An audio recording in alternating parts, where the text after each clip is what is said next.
بسم الله الرحمن الرحيم نحمده ونصلي على رسوله الكريم أما بعد.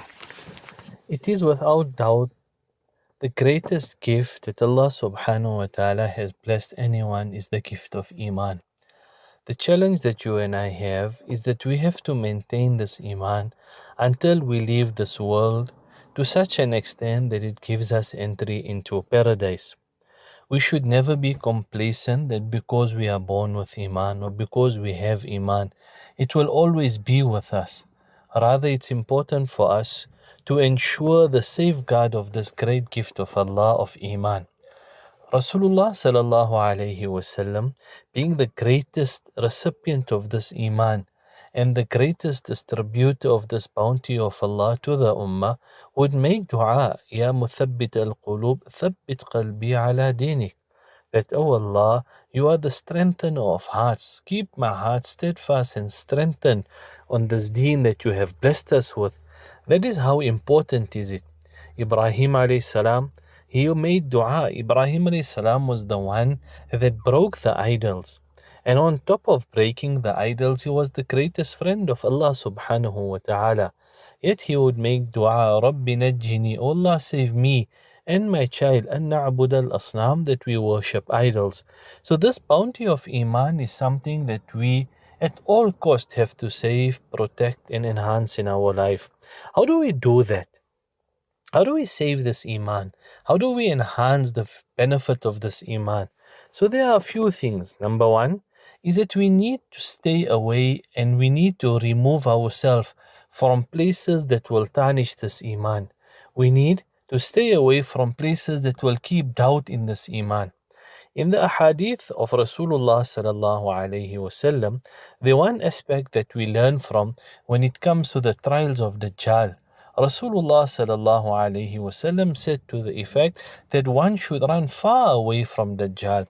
It is such a trial, it is such a tribulation, it is such a test for this ummah that one should not be complacent in a person thinking that I will be able to combat it, I will be able to fight it. Rather, for the preservation of our Iman, we need to stay away from the fitna and the presence of Dajjal. Similarly with us, if there are places that we are visiting, if there are websites that we are scrolling, if there are social media accounts that we are following that create this doubt, that create this uncertainty, that tarnish our Iman, then it is very important for us to save ourselves, protect ourselves by leaving those things, by unfollowing, by getting ourselves away from these things. It could be some articles, it could be some talks, it could be a series we're watching. I mean, the series nowadays have got so much of harms to the person's Iman that it is something that we need to be saving ourselves from. So the first step of Iman is to stay away from those things that will tarnish a person's Iman. There is such a beautiful hadith of Rasulullah sallallahu alayhi wasallam in the Kitab al-Fitan. Man istashrafaha istashrafathu. Those that will go and want to see what's happening, it will pull those people into it almost like a magnet. So for us, when things happen like this, instead of wanting to follow the conversation, joining the debate, being part of the trolling, rather we stay away and we step back. This is for our own protection and nothing else. And another thing that we need to do is that Surah Fatiha teaches us, Ihdina as-sirat al-mustaqim.